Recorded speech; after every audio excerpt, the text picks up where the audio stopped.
te croire me sera toujours cher. Elle est gloire et victoire pour moi.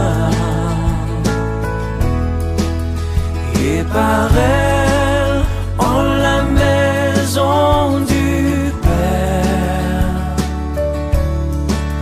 la couronne est offerte à ma foi.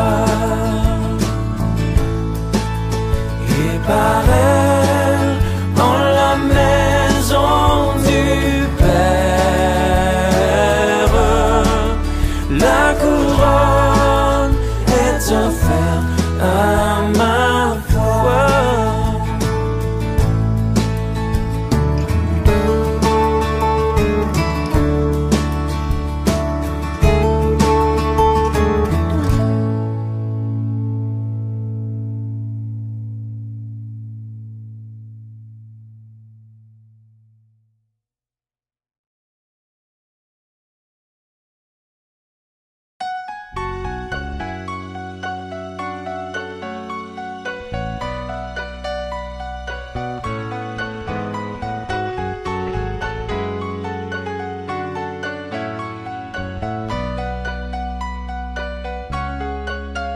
Comme soupire une biche après l'eau d'un ruisseau, moi aussi, ô Seigneur, je soupire après toi.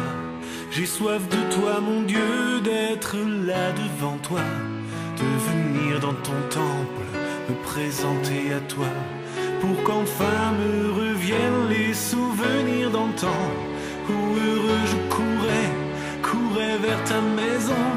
Je voudrais retrouver cet amour et ce feu, encore une fois brûlé, être fou amoureux de toi, attaché à tes pas, vibrer à ta parole et au son de ta voix, pour qu'enfin me reviennent les souvenirs d'antan, où heureux je courais vers ta maison. Je veux crier à toi, plutôt que de me plaindre, je veux compter sur toi, te louer à nouveau. L'espérance et la joie seront dans ta présence. Je veux crier à toi, mon sauveur et mon Dieu.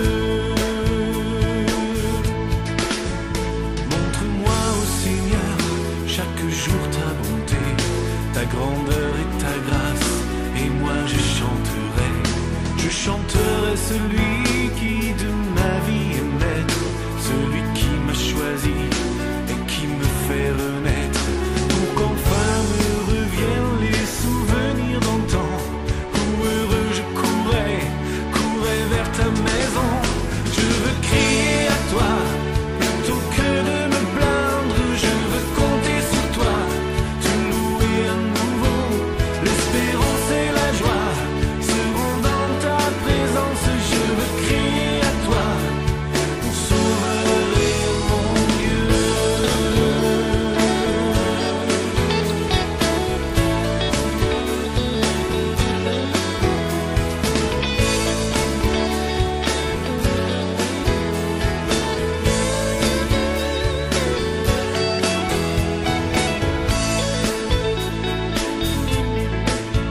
Je voudrais retrouver cet amour et ce feu, encore une fois brûlé, être fou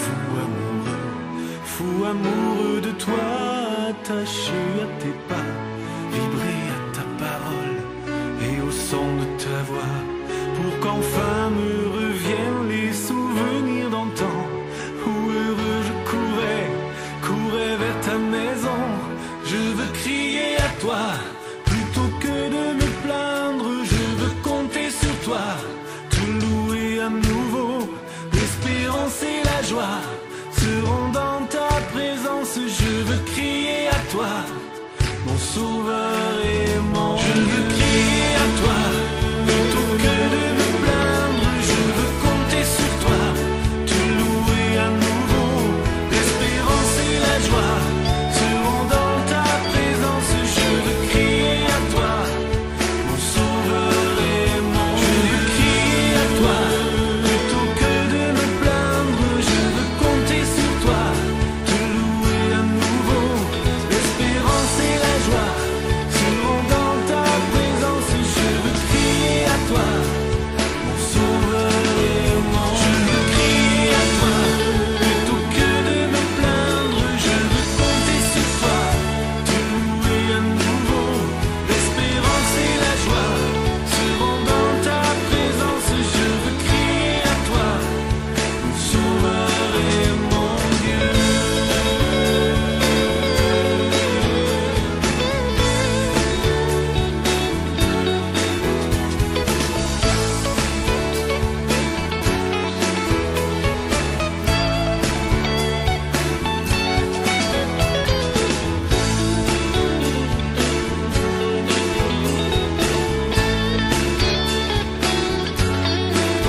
au-dessus des puissances,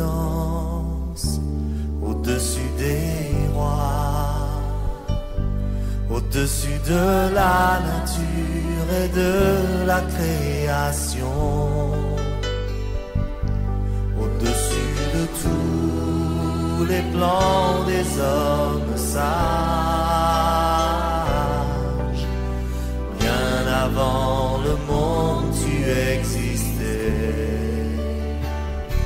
au-dessus des royaumes, au-dessus des trônes, au-dessus des merveilles que ce monde a connues, par-dessus tous les trésors de la terre, rien ne peut mesurer ta valeur.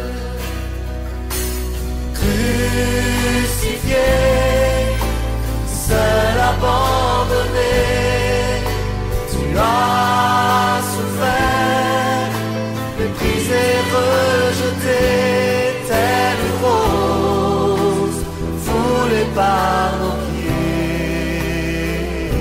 Tu m'as sauvé, tu m'as aimé, par-dessus tout.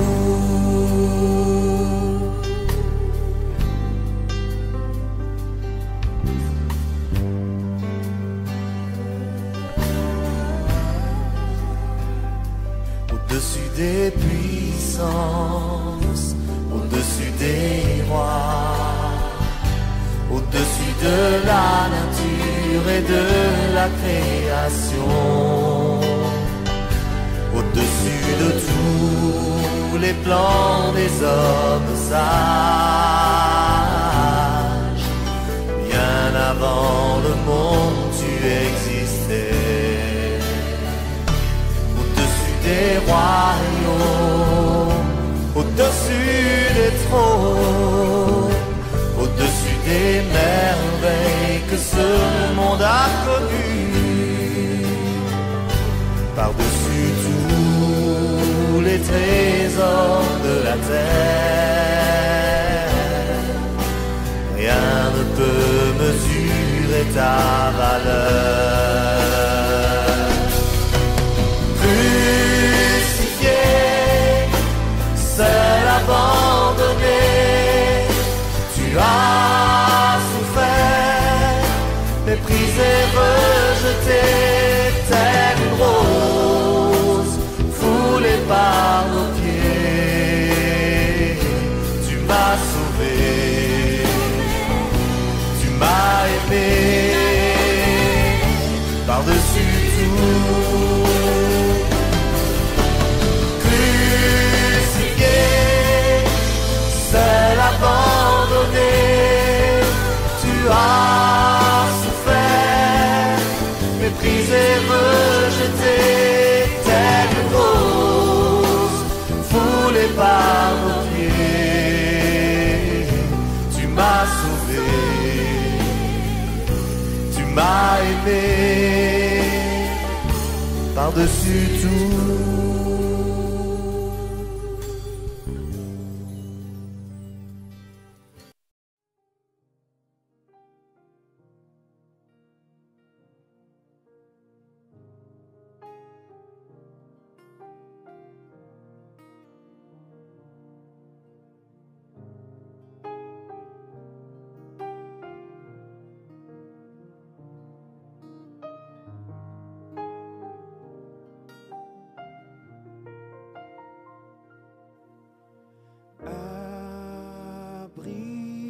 Abrite-moi sous tes ailes, couvre-moi par ta main puissante. Oh oui, abrite-moi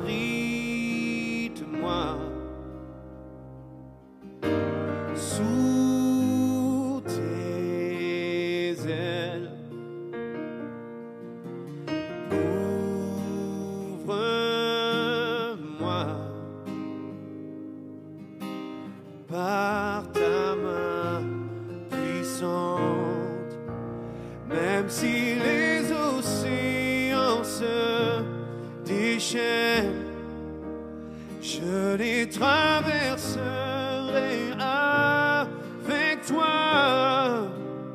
Père, tu domines les tempêtes. Je suis tranquille car tu es là. Je suis tranquille car tu es là. Oh, alléluia. En Jésus seul, je me confie.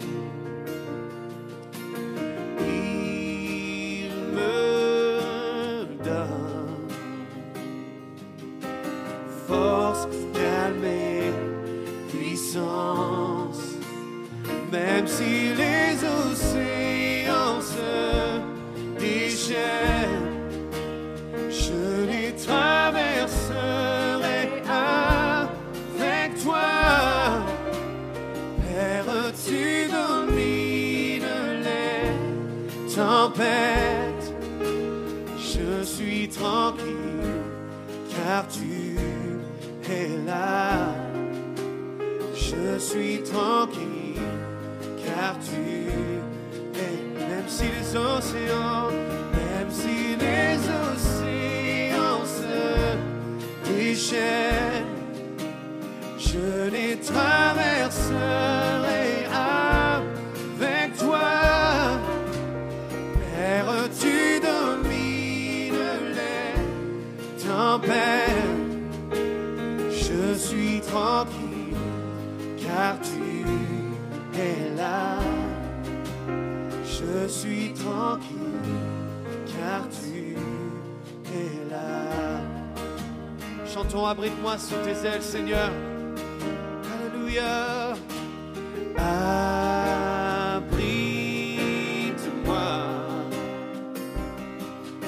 sous tes ailes. Couvre-moi par ta main puissante. Même si les océans se déchaînent, je les traverserai avec toi. Père, tu domines les tempêtes. Je suis tranquille car tu es là. Je suis tranquille car tu es là.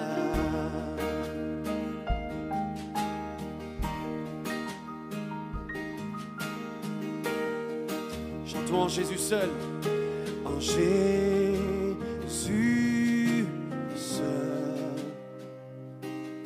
je me confie. Il me donne force, calme et puissance. Et même si les océans se déchaînent, je les traverserai avec toi. Père, tu domines les tempêtes. Je suis tranquille car tu es là. Je suis tranquille car tu es là. Même si les océans se déchaînent, je les traverserai avec toi. Père, tu domines les tempêtes. Je suis tranquille car tu es là. Je suis tranquille car tu es là.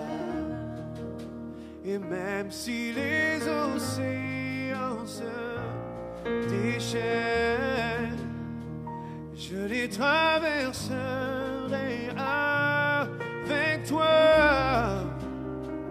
Père, tu domines les tempêtes.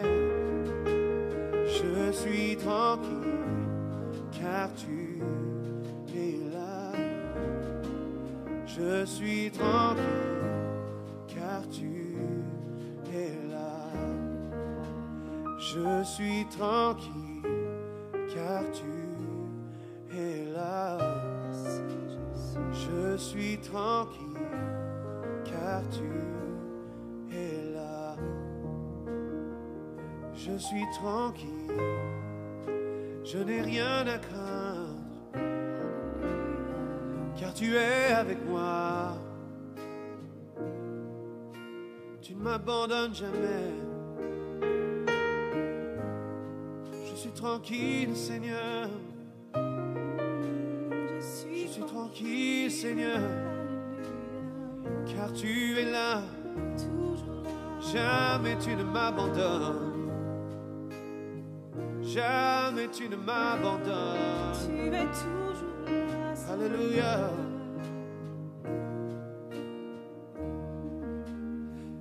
Même si les océans se déchaînent, je les traverserai avec toi.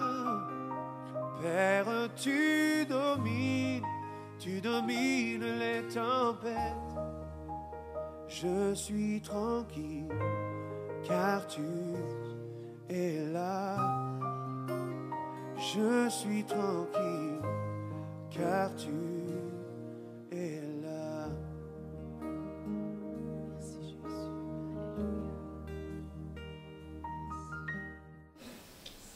Je voudrais parler de la fausse assurance du salut. La fausse assurance du salut. Parce que dans certaines églises, dans certains endroits aujourd'hui, il y a une fausse assurance du salut. Et la question que j'avais posée était très simple. J'avais demandé, un chrétien peut-il être charnel? Ou, je dirais plutôt, un chrétien doit-il être charnel? Quand je pose cette question, je sais que pour plusieurs me diront non, plusieurs me diront oui. Et plusieurs me diront, je ne sais pas. Mais, avec la lumière de la parole de Dieu, on se rend compte qu'il y a une seule réponse. Une et une seule réponse. Un chrétien peut-il être charnel? Un chrétien devrait-il être charnel? Parce que, premièrement, le mot chrétien signifie imitateur de Christ. Je dois suivre Jésus. Je dois faire exactement comme mon Seigneur. Je dois marcher et vivre comme lui. Je dois être semblable à Jésus. Et j'ai parcouru les Écritures. J'ai regardé de partout pour essayer de trouver si ça corrobore qu'un chrétien puisse être charnel. Ensemble, nous allons découvrir si je dois être charnel. Certes, nous vivons dans la chair. Certes, nous sommes charnels. C'est vrai, c'est vrai. Mais la parole de Dieu va nous éclairer. Nous comprendrons ensemble. La première lecture ici, c'est dans Jean chapitre 15. C'est le Seigneur Jésus-Christ lui-même qui parle. Jean chapitre 15, à partir du verset 1er.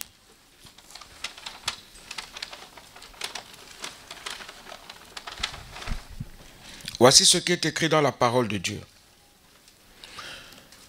Je suis, c'est Jésus qui parle, je suis le vrai cep, et mon Père est le vigneron. Tout sarment qui est en moi et qui ne porte pas de fruits, il le retranche. Et tout sarment qui porte du fruit, il l'émonde, afin qu'il porte encore plus de fruits. Déjà, vous êtes purs. Aïe. Je me suis arrêté là, j'ai commencé à me gratter la tête. Il dit, comment se fait-il que Jésus puisse dire, déjà, vous êtes purs?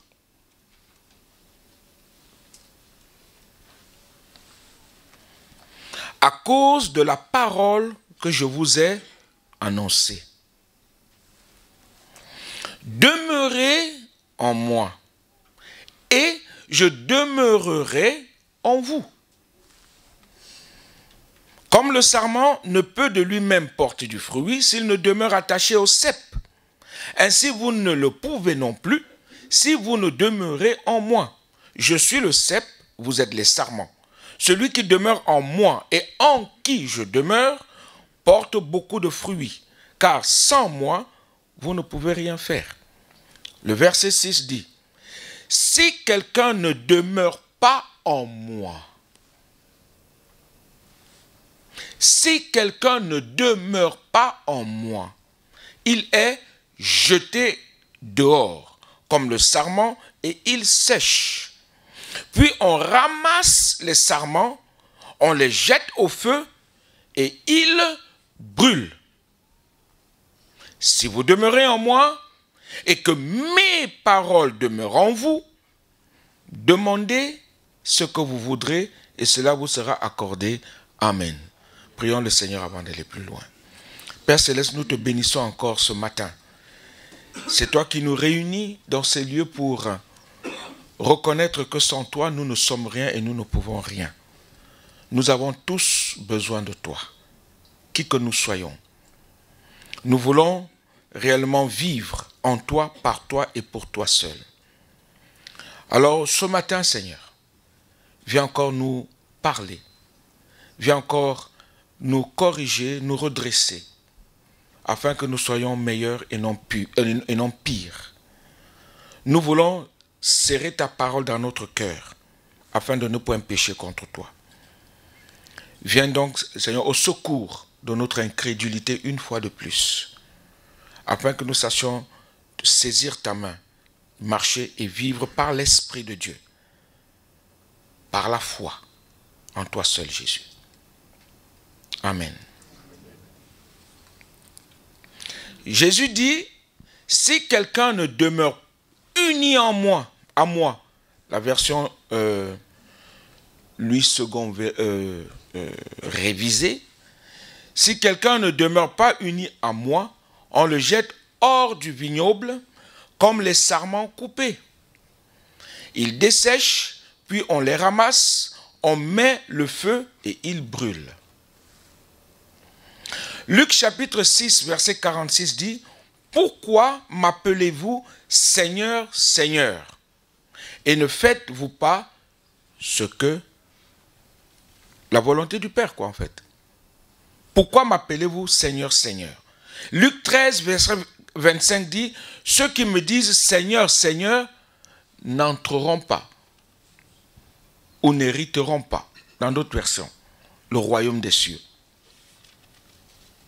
Et on commence à se dire que le Seigneur Jésus voudrait que nous puissions être semblables à lui, marcher et vivre en lui. Et j'ai donné un exemple très simple, c'est un jeune homme qui prend l'avion et il va dans la cabine du pilote et il pose la question au pilote. Existe-t-il une vitesse minimale à laquelle vous pouvez voler sans craindre de vous écraser? Et le pilote répond, cette vitesse est variable, mais le risque est grand de voler de cette façon, minimale. Aussi, je pense qu'un pilote sérieux ne tentera pas une telle expérience. Jamais.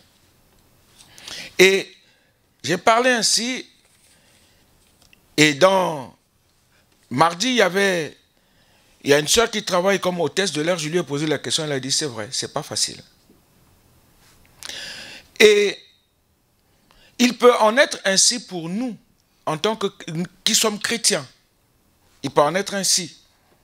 C'est-à-dire, je crois en Jésus-Christ, je crois en lui tous les jours, je prie, il a pardonné mes péchés, je suis en route vers le ciel, c'est vrai. Et même si je vole à une vitesse minimale, qu'importe, je suis sauvé. C'est faux. C'est faux. Pourquoi? Parce que je vais marcher tantôt par l'esprit et tantôt par la chair. Comme l'avion, je vais à une vitesse maximale. Je disais que le max est 1024 km/h. D'habitude, le 747 fait 924 ou 964 km/h quand il est en maxi, au-dessus à 10 km, maxi. Et j'imagine, je dis, il est à 10 km en haut, au-dessus, et il se met à 400 km, imaginons la chute, ou même à 250. C'est tout le monde qui va paniquer dans l'avion. Et il essaie de voler comme ça, tout le long, c'est pas possible. C'est pas possible. Tantôt par l'esprit, tantôt par la chair, ici ou là, on compromet avec le monde un petit peu, on essaie de toucher là, on essaie de parler comme ça, on essaie d'agir comme ça, selon notre volonté, comme on veut dans la tête. Alors que nous avons accepté de suivre Jésus et de marcher en lui, par lui et pour lui seul. Alors, est-il possible de dire qu'il y a deux catégories d'enfants de Dieu? Est-il possible de dire qu'il y a deux catégories? Je dis bien enfants de Dieu. Tout sarment, Jésus-Christ a dit, si quelqu'un ne demeure pas en moi, il est jeté dehors. Et je vous ai lu Luc 6, 46, pourquoi m'appelez-vous Seigneur, Seigneur, et ne faites-vous pas ce que je dis? Tout le monde appelle Jésus Seigneur, hein, beaucoup, mais ne font pas sa volonté. Il dit lui-même, Jean 14, verset 15, si vous m'aimez, gardez mes commandements. Et moi, je prierai le Père, il vous donnera un autre consolateur. Parce que nous gardons sa parole, nous la serrons dans notre cœur, nous voulons faire et marcher comme lui, il nous demande de marcher et de vivre en lui, par lui et pour lui seul. D'une part, si on parle d'enfants de Dieu, de deux sortes, deux catégories, d'une part de ceux qui marchent par la chair, et d'autre part ceux qui marchent par l'esprit.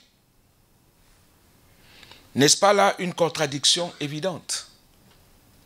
Une grosse contradiction. Parce que lorsque Dieu dit, nous sommes ses enfants,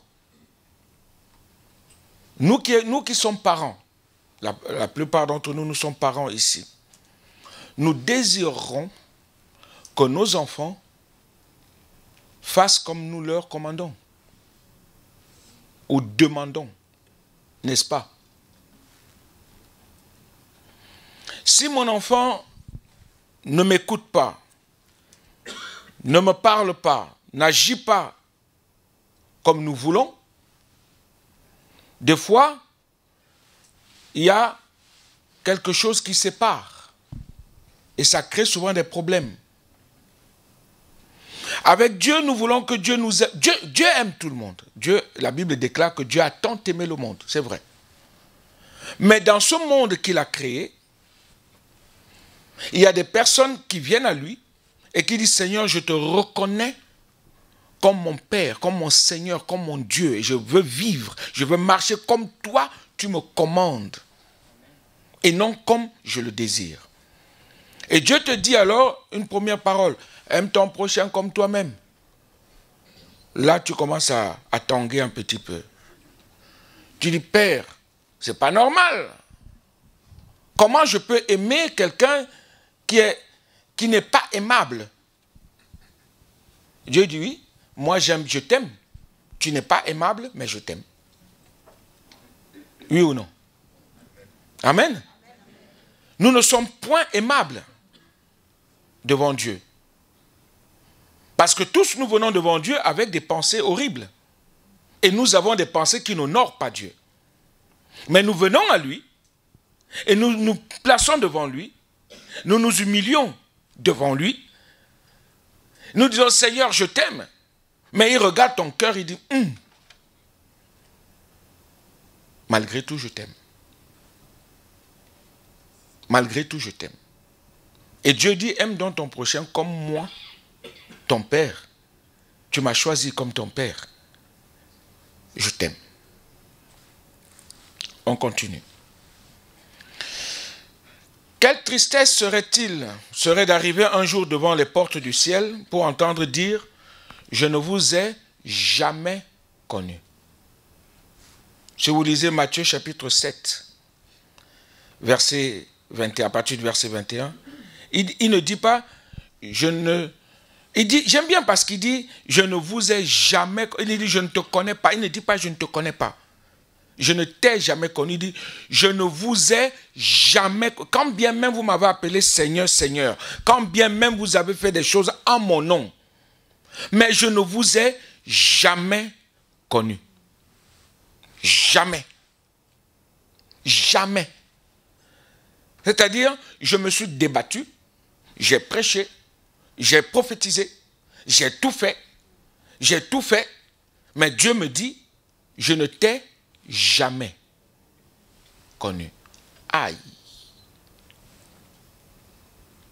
Aïe. Fausse assurance du salut. Un chrétien ne peut pas vivre clopin-clopant. Un chrétien ne peut pas vivre comme bon lui semble. Un chrétien n'a pas de choix. Le seul choix qu'il a fait, c'est de suivre Dieu et de faire sa volonté. Et quand nous prions, souvent nous disons que ta volonté soit faite. Et la volonté de Dieu doit être faite. Ce n'est pas notre volonté, ou bien de choisir la volonté de Dieu aujourd'hui, et demain, on la met de côté, on dit non, non, non, non, non, je veux faire selon ma volonté. Dieu peut attendre. Dieu peut attendre, ou bien je ferai sa volonté demain. Dieu veut que nous soyons à lui entièrement. Nous soyons de véritables enfants de Dieu. En Jésus-Christ, par Jésus-Christ et pour Jésus-Christ. Rappelons-nous l'œuvre de la croix de Jésus-Christ. Lorsqu'il a porté toutes nos peines, tous nos péchés, et grâce à son pardon et à l'action du Saint-Esprit dans nos cœurs, il nous conduit à une réelle victoire sur notre péché, notre ancienne nature charnelle, et nous permet de revêtir un caractère nouveau. En Christ, toutes choses sont devenues nouvelles. Celui de Jésus, le caractère de Jésus, nous devons le prendre avec nous toujours. 2 Corinthiens 5, 17 dit, si quelqu'un est en Christ, il est une nouvelle. Les choses anciennes sont passées. Voici, toutes choses sont devenues nouvelles. Alléluia. Ceux, en effet, qui vivent selon la chair s'affectionnent aux choses de la chair. Pendant que j'écoutais un message sur YouTube par rapport à justement la fausse assurance.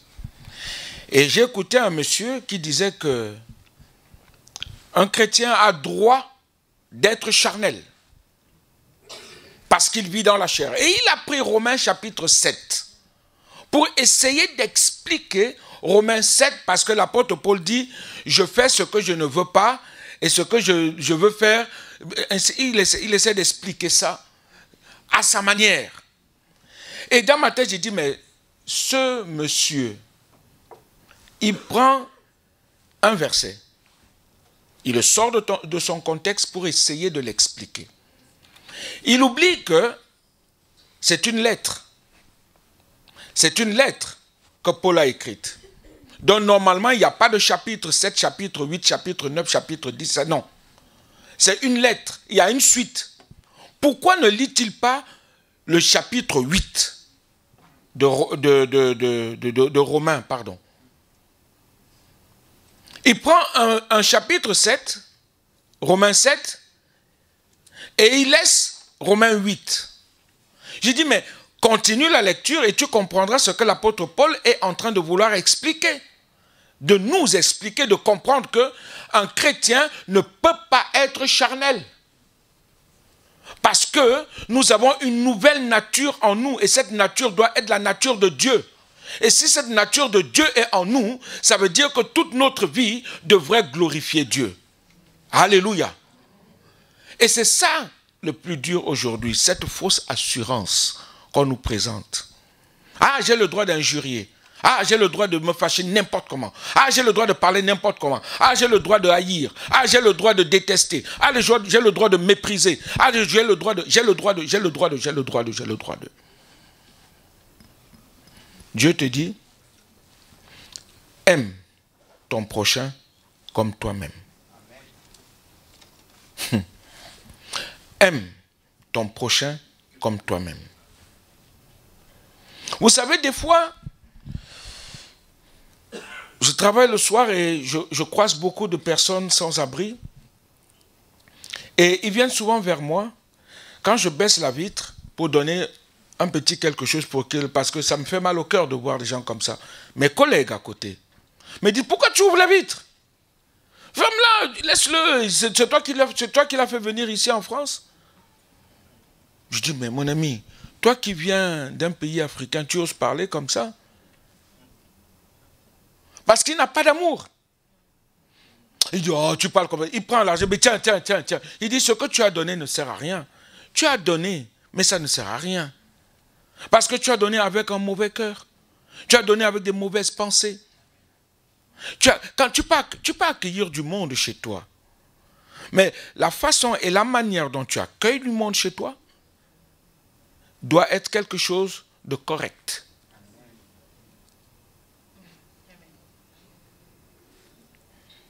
Vous comprenez? Vous me comprenez? La manière dont vous donnez, même la dîme et les offrandes qu'on donne, comment est-ce que nous donnons? Est-ce que c'est avec un cœur heureux de dire, Seigneur, je suis content de te servir? Ou bien, tu te dis, oh, c'est un devoir, je dois le faire comme ça, voilà. Ou bien tu donnes avec joie, avec amour, avec paix, en Jésus, par Jésus et pour Jésus. Je suis allé regarder dans le nouveau dictionnaire biblique, l'édition Emmaüs, ce que signifie la chair. Ils essaient de développer le mot chair. La chair, c'est la nature humaine privée de l'Esprit de Dieu.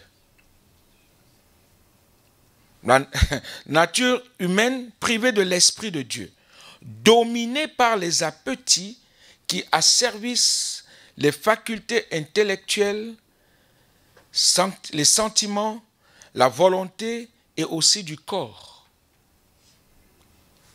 La chair. Nature humaine privée de l'Esprit de Dieu.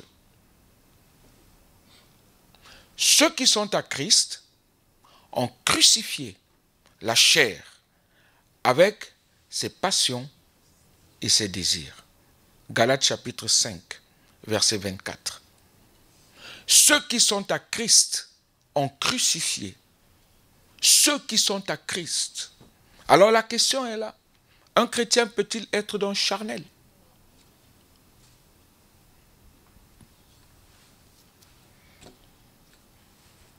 Ce n'est plus moi qui vis, c'est Christ qui vit en moi. Ce n'est plus moi qui vis, c'est Christ qui vit comme au bien. Aux choses du passé, je ne veux plus toucher. On peut en parler, hein? On peut tout dire. Notre vie appartient à Jésus. J'ai réservé, pour terminer, Galates 5. Et Galates 5, le verset 13, dit, « Frères, vous avez été appelés à la liberté, seulement ne faites pas de cette liberté un prétexte de vivre selon la chair. » Ça annule complètement tout ce que les autres peuvent penser. Tout. Mais rendez-vous par amour ou par la charité, serviteurs les uns des autres. Le pasteur Linderman en a parlé tout à l'heure. Servir les autres, ce n'est pas avec les dents. Ce ne sont pas avec des griffes. C'est avec amour. Servir les autres, ce n'est pas quand on veut, mais c'est quand Dieu, comme Dieu nous donne, on le fait. On ne choisit pas. On a fait un choix. Seigneur Jésus, je t'accepte comme mon Seigneur et Sauveur personnel. D'accord, tu es mon Seigneur. Je suis ton Seigneur. Donc tu dois faire selon mes commandements, selon ma volonté, selon ma parole. Tu mets tout en pratique. Fausse assurance du salut. Faites attention. Parce que beaucoup peuvent te dire, vis comme tu veux, ah, tu es sauvé. C'est faux. Marche comme tu veux. Tu peux haïr, tu peux détester, tu peux mépriser. Tu peux faire tout ce que tu veux. Tu es sauvé. C'est faux. C'est faux. C'est faux. Nous avons choisi un maître, un Seigneur. Nous avons choisi Dieu comme notre maître absolu. Alors nous devons faire selon sa volonté. Et lui, il a fait quelque chose de merveilleux. C'est qu'il nous a donné sa nature. La nature de Dieu. Je ne sais pas si nous arrivons à réaliser cela. La nature de Dieu est en nous. Nous qui avons choisi Jésus. La nature de Dieu. J'aime bien Genèse qui dit « Faisons l'homme à notre image, à l'image de Dieu. » Waouh!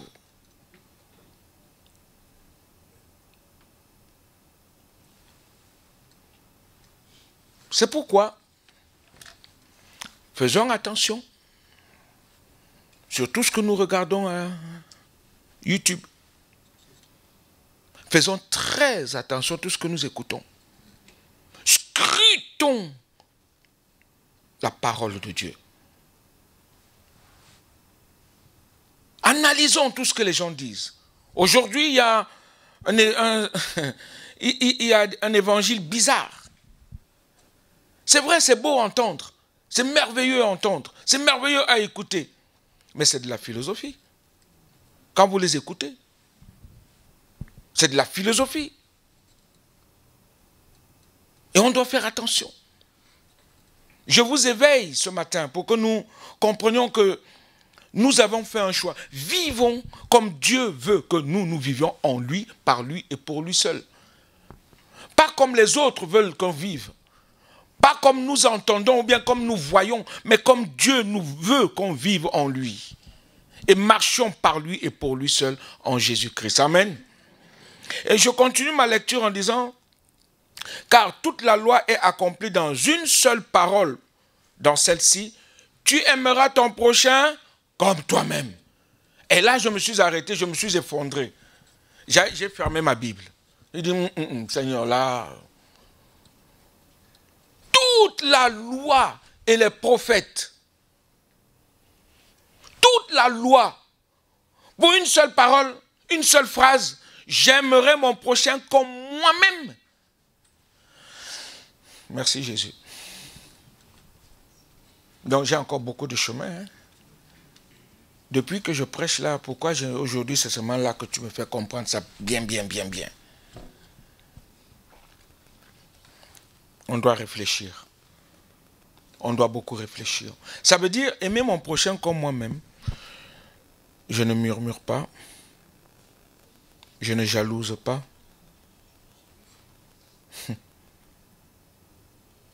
On va arriver. Mais si, il continue l'apôtre Paul, mais si vous vous mordez et vous dévorez les uns les autres,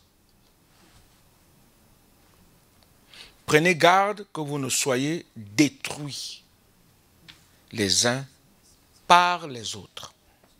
C'est l'évangile, c'est la parole de Dieu, ce n'est pas moi. Je dis donc, marchez selon l'esprit, et vous n'accomplirez pas les désirs de la chair. Fausse assurance du salut. Un chrétien peut-il être charnel? Moi, je ne crois pas. Il ne doit pas. On ne doit pas être charnel. Et si dans nos pensées, nous avons des arrière-pensées, des pensées qui ne glorifient pas Dieu, mon frère, ma soeur, c'est le moment de se repentir. La repentance est encore valable. La repentance est encore valable. On ne peut pas venir adorer Dieu, ou bien même à la maison, avec des mauvaises pensées, quand même. En méprisant l'un, ou en se méprisant l'un l'autre. Jamais la gloire de Dieu n'entrera. Jamais. On peut faire ce qu'on veut. Tout ce qu'on veut. Jamais. Car la chair a des désirs contraires à ceux de l'esprit, et l'esprit en a de contraires à ceux de la chair. Ils sont opposés entre eux, afin que vous ne fassiez point ce que vous voudriez. Si vous êtes conduits par l'esprit, vous n'êtes point sous la loi. Or, les œuvres de la chair sont manifestes. Et là, on commence à dire,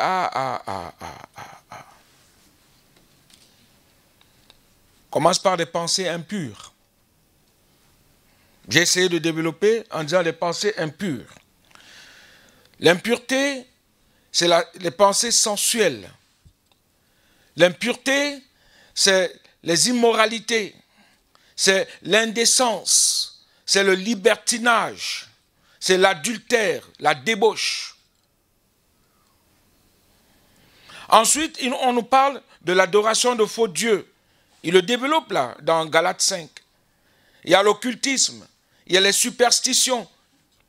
Je ne dois pas passer sous l'échelle, attention. Beaucoup d'enfants de Dieu ont peur de passer sous l'échelle. Un autre aussi, très simple, que beaucoup connaissent. Le parapluie à la maison ouverte. Il y a encore un autre, il y a quelqu'un qui me disait dernièrement, j'étais en train d'enlever des miettes de pain sur la table. Il me dit, fais pas ça, fais pas ça, fais pas ça. Je dis, bon, pourquoi? Il dit, parce qu'en enlevant comme ça, c'est la maladie. Tu n'auras plus d'argent dans ta vie. Hein. Superstition. La meilleure. Le pain tourné. Le pain qui est mal placé, qui est mal posé. Des superstitions bizarres.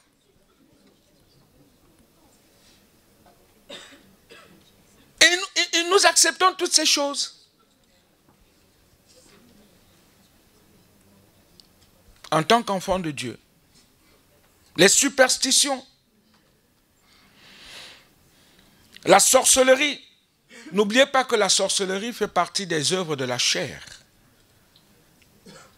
La sorcellerie, c'est le mensonge des hommes. C'est la politique. La sorcellerie, c'est manipulation. On te manipule, c'est ça la sorcellerie. C'est la manipulation des uns des autres. Manipuler. Et la magie. Après, Galates nous parle aussi des inimitiés. Et dans les inimitiés, on trouve les discordes et les querelles. la jalousie, le mauvais caractère et les accès de colère, les intrigues, les cabales, les rixes. Il y en a qui provoquent des rixes tout le temps. Les rivalités inspirées par les ambitions égoïstes et aboutissant à des dissensions et des scissions dans l'Église.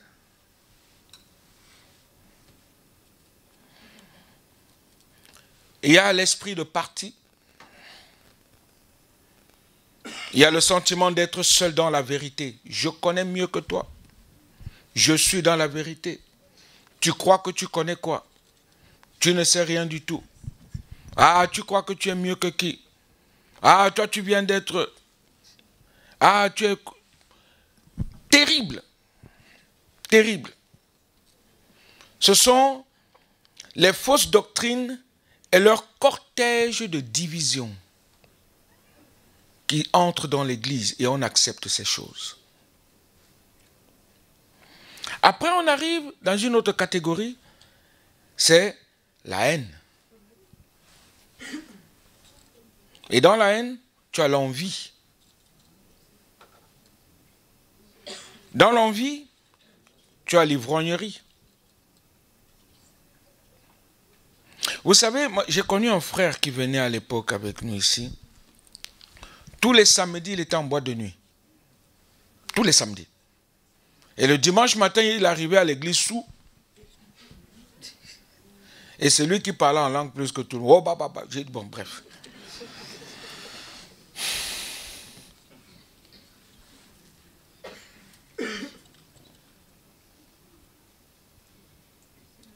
Les beuveries, les ripailles et autres excès de ce genre. La Bible déclare que ceux qui pratiquent de telles choses n'hériteront point le royaume de Dieu. Point.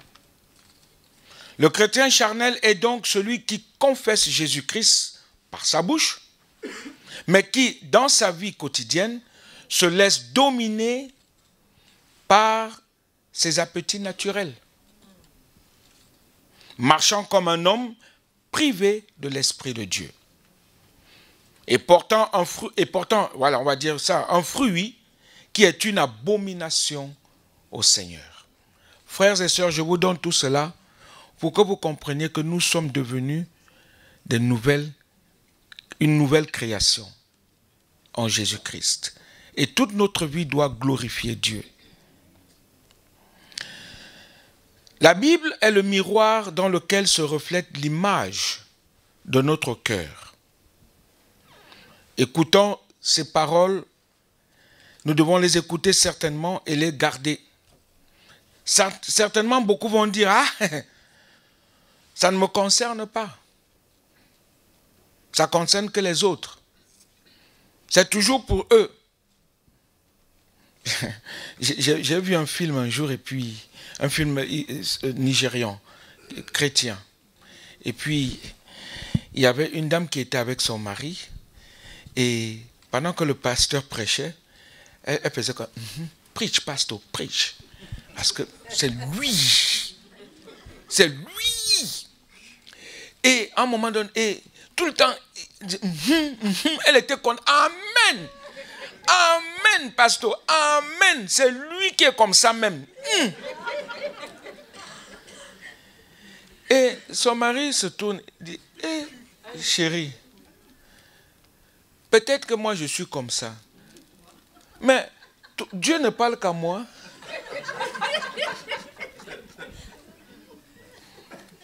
Et toi-même. C'est seulement moi le méchant, le mauvais, l'horrible. Mais Dieu là, il ne voit que moi aujourd'hui ici. Et chérie, c'est moi seulement. Et toi, Dieu ne te parle pas. Elle fait... J'ai ri. Bon, j'ai dit, elle n'a pas compris que la parole de Dieu était pour tout le monde. Amen, amen. Alléluia. Parce que pendant qu'elle juge son mari, Dieu lui pointe aussi le doigt. Elle dit, toi-même là, tu es comment? Parce qu'à la sortie de l'église, il fallait les voir. C'est elle qui est sortie de l'église, le visage. Et là, son mari se tourne et dit, toi qui sors là maintenant, mais tu attaches ton visage là. Est-ce que tu as alors fait la volonté de Dieu pendant que tu m'accusais? Ah, laisse-moi. Ils sont rentrés fâchés l'un l'autre parce qu'elle n'a pas voulu écouter ou s'humilier par rapport à la parole de Dieu. Oui, beaucoup ne veulent pas. Ils se disent, ça ne me concerne pas, ça ne me parle pas, moi on ne me parle pas. Si c'est ton raisonnement ce matin, tu es charnel. Tu es charnel. Parce que, regarde, la Bible dit, avant de regarder la paille qui est dans l'œil de ton voisin, regarde la poutre qui est dans ton œil. Avant de juger, jugeons-nous nous-mêmes. Le pasteur Lindemann en a parlé encore tout à l'heure. Jugeons-nous, jugeons-nous, jugeons-nous, jugeons-nous. Considérons un peu notre vie. Considérons comment nous sommes et comment nous voulons être. Nous voulons être des porteurs de fruits. Frères et sœurs, évangélisons, témoignons de l'amour de Dieu. Ne nous détournons pas de ceux qui sont malheureux, ne nous détournons pas de ceux qui pleurent, ne nous détournons pas de ceux qui sont privés de beaucoup de choses. Ne nous détournons pas. Ne nous détournons pas. Faisons du bien. Soyons débonnaires comme notre Père est débonnaire. Soyons miséricordieux comme notre Père est miséricordieux. Soyons heureux, rendons les autres heureux, rendons les autres joyeux. Ne soyons pas toujours en train de vociférer des paroles horribles ou des pensées horribles. Ne contaminons pas les autres avec ce que nous sommes. Ne contaminons pas les autres de ce que nous sommes. Ne les contaminons pas. Mais au contraire, remplissons-les de ce que Dieu nous donne. Alléluia. Alléluia. Si vous êtes conduits par l'Esprit, vous n'êtes point sous la loi. Or, les œuvres de la chair, comme je l'ai dit, sont manifestes. On les a développées. Mais le fruit de l'Esprit, c'est l'amour, c'est la joie, c'est la paix, c'est la patience, c'est la bonté, c'est la bénignité, c'est la fidélité, c'est la douceur, c'est la tempérance. La loi n'est pas contre ces choses. Ceux qui sont à Jésus-Christ ont crucifié, comme j'ai dit au début, la chair avec ses passions et ses désirs. Si nous vivons par l'Esprit, marchons aussi selon l'Esprit.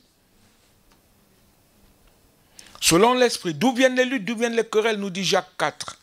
On doit faire attention à toutes ces choses. On peut se poser beaucoup de questions ce matin. Avons-nous toléré des pensées impures? Avons-nous commis des actions immorales, que ce soit en secret ou avec d'autres personnes? On peut se poser toutes ces questions en regardant notre cœur. Pratiquons-nous l'occultisme sous une forme ou une autre? Je connais, peut-être pas chez nous ici, des chrétiens qui pratiquent encore le yoga ou bien qui aiment lire l'astrologie. Ah, comme dit l'astrologie ce matin. Il regarde, ah, tu vas tomber, tu vas glisser parce qu'il y a de la neige. Et tu vas lire un autre passage, toujours un autre astrologue, le même jour. Il va te dire, aujourd'hui tu seras milliardaire. Ah bon? Je vais glisser, je vais être milliardaire. Tu vas aller lire un troisième, le même jour, il va dire, reste au lit.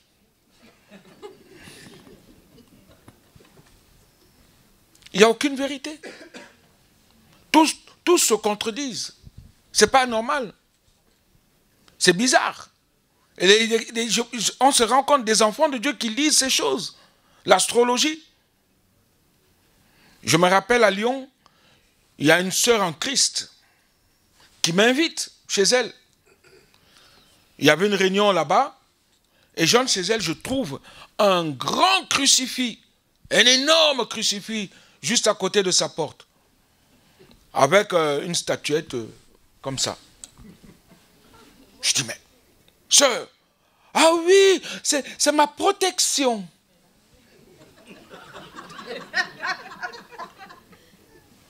Et beaucoup sont comme ça. C'est ma protection. Oh, Jésus est chez moi. Je lui ai dit, mais ça a été sculpté par un homme. Êtes-vous vraiment pentecôtiste évangélique? Oui. Et vous acceptez ces choses chez vous? Ben, elle ne savait plus quoi dire. Et une femme craint à Lyon dans le milieu évangélique. Avec ça chez elle.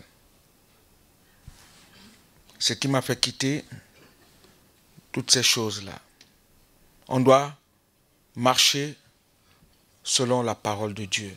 Vivre selon la parole de Dieu. On voit même des frères et sœurs qui essayent de conseiller les autres. Moi, j'ai peur même souvent de conseiller les gens. Parce que j'ai appris cela de par le serviteur de Dieu qui m'a toujours conduit. Il me disait, Blaise, quand tu viens me poser une question, que dit la Bible, que dit la parole de Dieu, et quand je donnais la réponse que disait la Bible, que donne la Bible, il me disait, tu veux que je dise quoi d'autre? Nous voulons des conseils. Tout est là. Amen. Toutes les réponses sont là. On me pose souvent des questions bizarres. J'ai dit, plonge tes regards, médite la parole, lis la parole, je recherche là-dedans. Tu trouveras ta réponse. C'est comme la fameuse récitation, le laboureur et ses enfants. Fouiller, bêcher, ne laisser une place où la main ne passe et repasse. On doit fouiller, on doit bêcher, on doit chercher, ne laissons aucune place. Méditons la parole de Dieu. Ne pas seulement lire, méditer, demandons à Dieu, Seigneur, tu veux me dire quoi? Je veux comprendre. Je veux te serrer dans mon cœur. Je veux faire ta volonté. Je veux te ressembler. Je veux faire comme toi tu désires. En fuyant les œuvres de la chair. En fuyant la fausse assurance du salut. En fuyant cette fausse assurance. Nous avons la victoire. Parce que nous marchons par l'Esprit. Et parce qu'il n'y a plus de condamnation, parce que nous sommes en Jésus. Et nous le laissons gérer nos vies. Et nous devons aussi confesser nos péchés. Nous devons confesser nos péchés. Confesser. Se mettre à genoux devant Dieu, dire, Seigneur, j'ai péché contre toi. Aide-moi. Fais-moi grâce. Et si nous devons nous humilier, demander pardon, faisons-le. Vous savez, moi, je suis quelqu'un, je n'ai pas honte de demander pardon. Je n'ai pas honte. Je peux demander pardon devant toute l'Église. Si j'ai vraiment fauté, si j'ai agi mal, je n'ai pas honte. Vous savez, je vous dis toujours, à ma conversion, le Seigneur m'avait fait grâce de gagner beaucoup d'argent. Je suis allé m'acheter des habits chers pour aller en boîte au lieu de venir à l'église. Je devais aller dans une cellule de prière ce jour-là. J'ai préféré aller en boîte de nuit. Et en partant, comme Dieu est Dieu et qu'il m'aime, il a mis des frères sur mon chemin. Tu vas où, Blaise? On t'a attendu à la cellule, pourquoi tu n'es pas venu? Oh, j'étais avec des amis, j'ai cherché un mensonge. Et un frère m'a suivi jusqu'à l'entrée de la boîte, pour sortir du métro, entrer dans la boîte de nuit. Il m'a juste posé une question. Si Dieu veut que tu ailles en boîte, tu iras en boîte? Il dit oui. Mais si Dieu ne veut pas, tu n'iras pas en boîte? J'ai dit non. Et je voyais le frère pleurer pour moi. Pleurer. Il est parti. Comme Dieu m'aime, j'arrive devant la boîte était fermée pour moi. C'était un vendredi, la boîte est ouverte. Elle était ouverte. Mais pour moi, elle était fermée. Je me suis mis à jouer à côté jusqu'à 23h30, presque minuit. Je retourne en boîte pour sonner, personne ne m'ouvre. Je dis, bon, on va se dégager, on va aller ailleurs, dans une autre boîte. Et je prends le boulevard de Strasbourg. Je commence à descendre ce boulevard. La boîte était à ma droite et je marchais à ma gauche. Au moment où, à 50, 60 mètres de la boîte, le Saint-Esprit m'ouvre les yeux. Tous ceux qui entraient en boîte, le Seigneur avait mis des visages de cochons, de porcs. Et l'Esprit de Dieu me dit, tu vas aller là où il y a des porcs, des cochons. J'ai eu peur. J'ai dit, non, Seigneur. Non. Non. Tu vas aller te vautrer où il y a des porcs, des cochons, dans la saleté. J'ai dit, non, Seigneur. Je ne veux pas. Je me suis assis par terre, pleurer. Il y avait un kebab, les nouveaux kebabs qui commençaient là. J'ai acheté un kebab, j'ai mangé.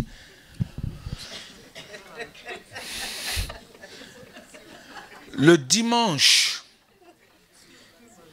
j'ai demandé pardon aux frères devant toute l'église. Pour vous dire que je n'ai pas honte. J'ai demandé pardon à toute l'église et aux frères.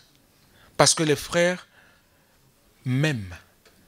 Et jusqu'à aujourd'hui, ces frères m'aiment. Ils avaient un amour merveilleux pour moi.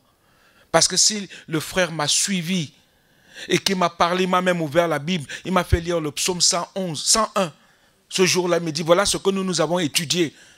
Ça me piquait, mais parce que ma tête me disait, va quand même, va dépenser ce que Dieu t'a donné. C'est comme ça que l'ennemi fait. Mais Dieu m'a fait grâce. Alléluia.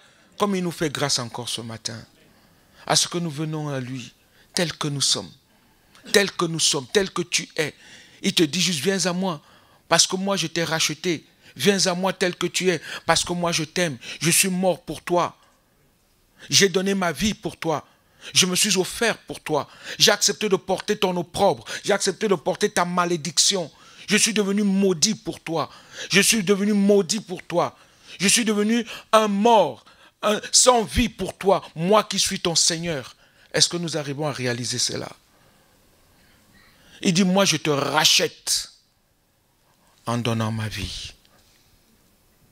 Parce que je t'aime. Et Dieu t'aime. Dieu t'aime. Ce matin, est-ce que nous aimons Jésus?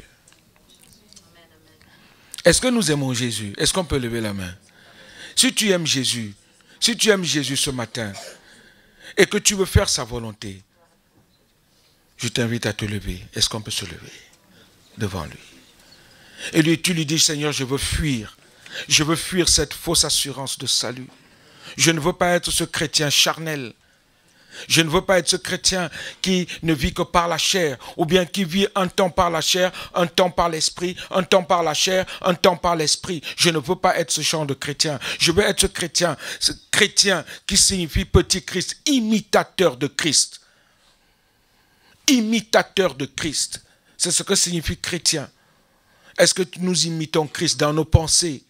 Est-ce que dans nos pensées nous imitons Jésus? Est-ce que dans tes pensées ce matin, tu as imité Jésus? Est-ce que tu es venu avec des pensées pures? Est-ce que tu es venu avec un cœur pur? Est-ce que tu es venu avec un esprit pur devant ton Dieu ce matin? En disant, Père, je viens m'offrir à toi. Ou bien tu es venu avec des pensées autres.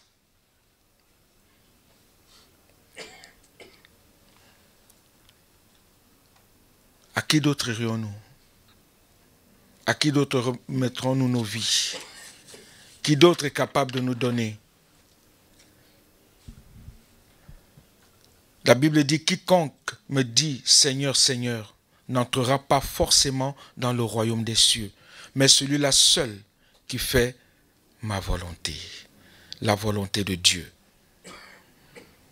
Dans les temps particuliers dans lesquels nous vivons, temps où la société perd tous ses fondements, où la morale chrétienne est bafouée, où le monde entre dans l'Église, ces paroles constituent pour nous un avertissement solennel. Quelle tristesse infinie après s'être proclamé enfant de Dieu, d'être rejeté du festin des noces de l'agneau. À ce moment-là, il sera trop tard. La catastrophe sera inévitable, comme pour l'avion qui aurait franchi le seuil de sa vitesse minimale et qui finirait par s'écraser au sol. Chrétiens, petit Christ, imitateurs de Christ, nous ne sommes pas appelés à marcher par la chair.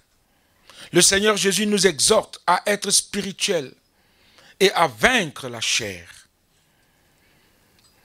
1 Jean, chapitre 2, verset 6 dit, « Celui qui déclare demeurer en lui. » Écoutez bien, ce matin, nous devons garder cette parole. Celui qui déclare demeurer en lui doit marcher aussi comme lui, le Seigneur, a marché.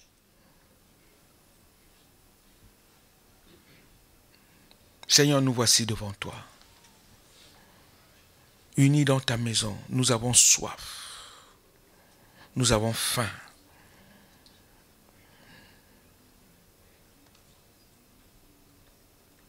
Nous désirons te ressembler. C'est notre espoir suprême. Penser, agir, aimer, toujours plus comme toi. Nous désirons te ressembler. C'est notre espoir suprême. Nous sommes là, c'est pour toi, Jésus. Nous ne sommes pas là pour Blaise ou pour Linderman, mais nous sommes là pour toi, Jésus. C'est ta parole. C'est toi qui nous reprends, c'est toi qui nous corriges, c'est toi qui nous redresses pour que nous soyons meilleurs et soyons de véritables enfants, enfants de Dieu. Nous avons soif de toi. Nous avons faim. Faim de toi, Seigneur. Nous voici. Si ce matin nous avons besoin de prière, si ce matin nous savons que la parole, Dieu nous a parlé, je vous invite à avancer devant. Ne regardez ni à gauche ni à droite. N'ayez pas honte. Tu sais que Dieu t'a dit quelque chose ce matin. Dieu t'a parlé. Avance. Nous allons prier ensemble. Nous allons prier ensemble. Parce que je sais que nous avons tous besoin de passer à la présence de Dieu. Nous passerons tous, on a chanté. Je sais que mes yeux verront Jésus. Je sais. Mais comment mes yeux verront-ils Jésus? Est-ce que ce sera pour l'entendre me dire, entre dans la joie de ton maître, bonne, fidèle, serviteur, servante? Ou bien de l'entendre me dire, je ne t'ai jamais connu. Où en sommes-nous? Où en sommes-nous? Je vais inviter le pasteur Linderman.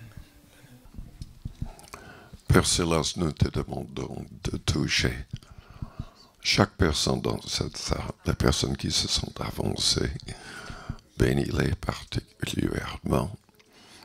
Seigneur, je prie pour les malades dans la salle. Au nom de Jésus-Christ, recevez la guérison divine.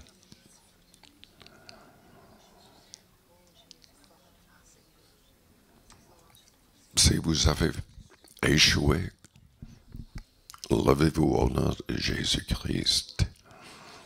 Recevez son pardon. Recevez sa force.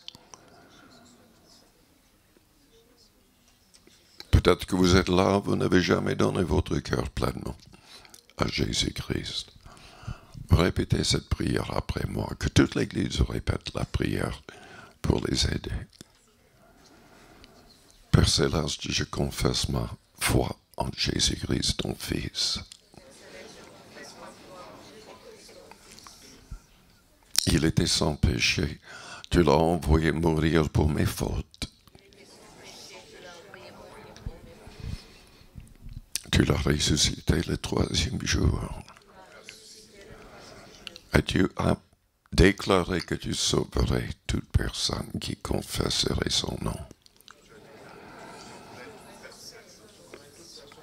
Qui confesserait sa mort et sa résurrection pour nous. Je reconnais que je suis pécheur, comme tous les hommes. Je me dirige vers l'enfer sans toi. Purifie mes pensées. Aide-moi à pouvoir chasser toute pensée mauvaise.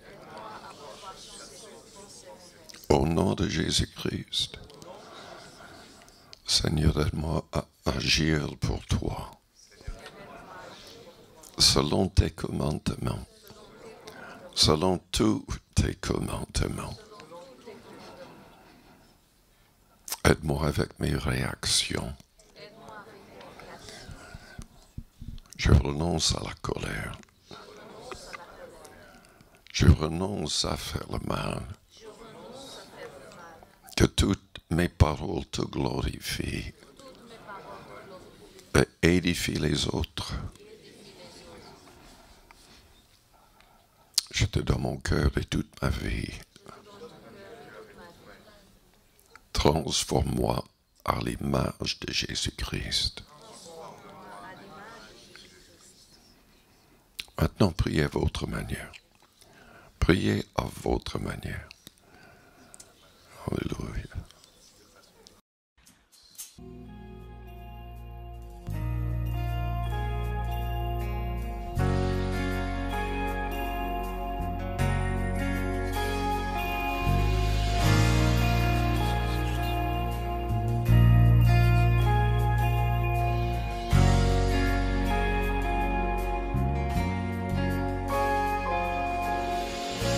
Qui est digne d'ouvrir le livre? Qui est capable de rompre les sceaux? Sinon celui qui a été immolé, à lui soit toute la gloire. À celui qui est assis sur le trône et à l'agneau, soit la louange, l'honneur, la gloire, la force à jamais. À celui qui est assis sur le trône et à l'agneau, soit la louange, l'honneur, la gloire, la force à jamais.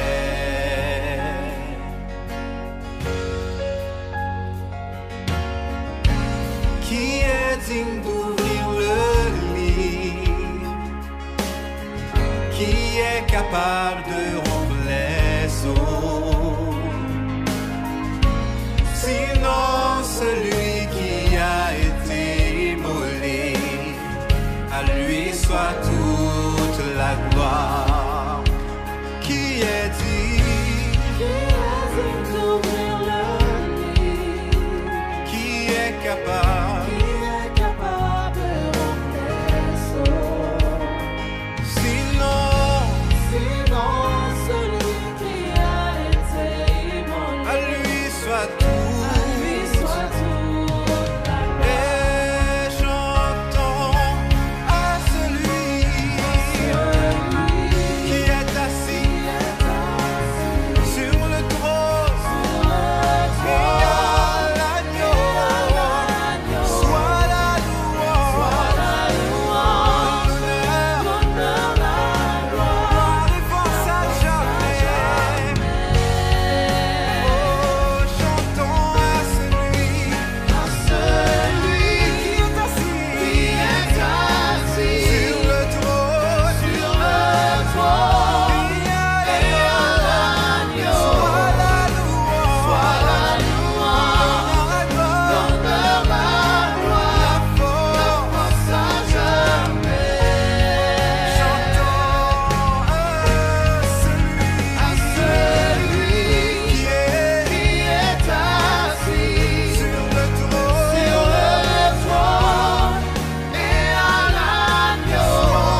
Tous les anges louent sa sainteté.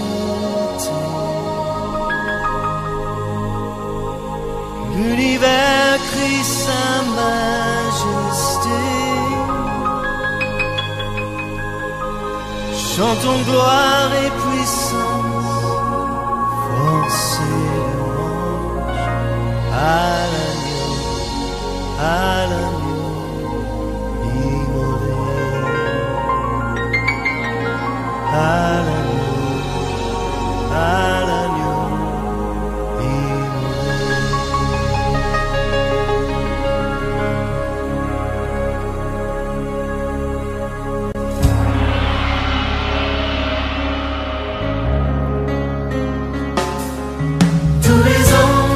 Sa sainteté,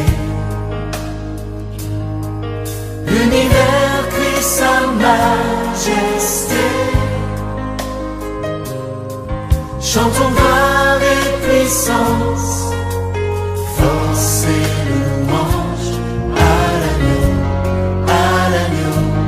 immolé, à l'agneau immolé.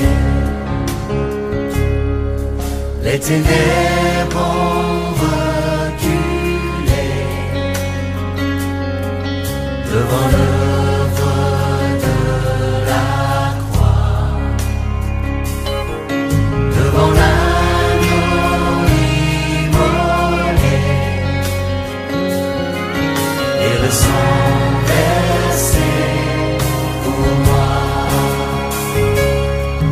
Tous les anges de sa sainteté, l'univers crie sa majesté.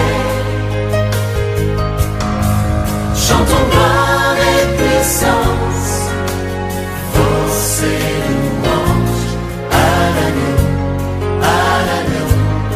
immolé, à l'agneau immolé. De la vie qu'il a donnée à la vie qui brûle en moi. Ton amour est à jamais ma reconnaissance au roi. Tous les anges de sa sainteté,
la gloire, ô ressuscité.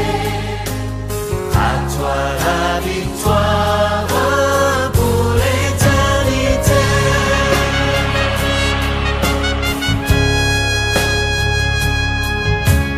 À toi la gloire, ô ressuscité. À toi la victoire pour l'éternité. Brillant de lumière, l'ange est descendu. Il roule la pierre du tombeau vaincu. À toi la gloire, ô ressuscité. À toi la victoire pour l'éternité. Vois-le paraître, c'est lui, c'est Jésus, ton sauveur, ton maître, on ne doute plus. Sois dans la détresse, peuple du Seigneur, et redis sans cesse que Christ est vainqueur. À toi la gloire, ô ressuscité. À toi la victoire pour l'éternité.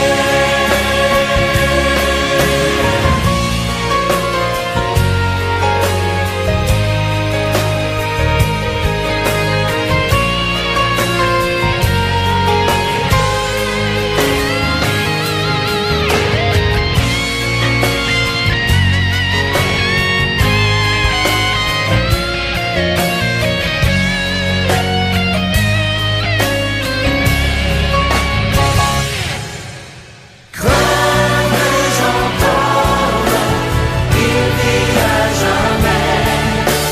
Celui que j'adore, le prince de paix. Et la victoire, mon puissant soutien. Ma vie et ma gloire, dont je ne crains rien. À toi la gloire, ô ressuscité. À toi la victoire pour l'éternité.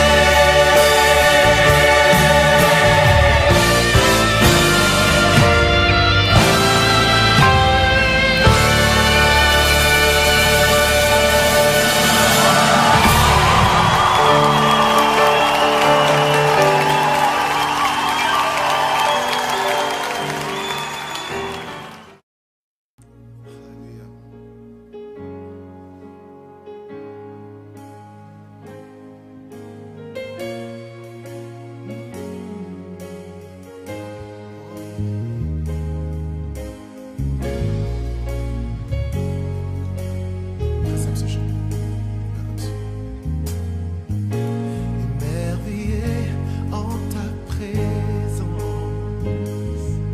Seigneur, rien ne t'est impossible. Je suis émerveillé en ta présence, Seigneur, ta joie me remplit d'espérance. Chantons émerveillé, émerveillé en ta présence. Rien ne t'est impossible. Dis ça. Émerveillé, émerveillé en ta présence. Seigneur, ta joie me remplit d'espérance. Ta joie me remplit d'espérance. Il n'y a personne comme toi, Jésus. Personne n'est comme toi, personne n'est comme toi. Sur toute la terre, il n'y a personne comme toi, Jésus. Personne n'est comme toi. Tu fais de grandes choses.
Dieu fidèle, puissant est ton nom. Je vous invite à vous regarder dans le miroir et dites ça.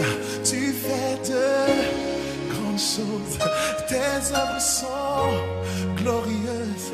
Toi le Dieu